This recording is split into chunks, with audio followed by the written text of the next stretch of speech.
আমার মাসির বাগানটি হলো ফল ফুল বা শাকসবজির সমাহার। মেসোমশাই অনেক যত্ন সহকারে এই গাছগুলো লাগিয়েছে।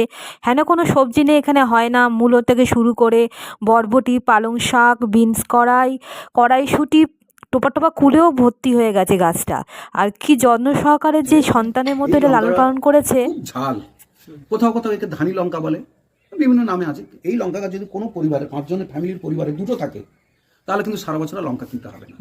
যে কুমড়ো আছে, এই যে কুমড়ো দানাটা, এটা যদি ঠিকমতো গাছ হয়, কুমড়ো গাছ বেশি তেজি হলে পটাশ দিয়ে দিতে হবে, জব্দ হতে হবে।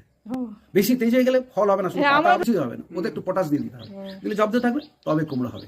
আর এই যে কুমড়ো, এটা হচ্ছে 7 কিলো 8 কিলো করে একটা কুমড়ো হয়, এটা দানা।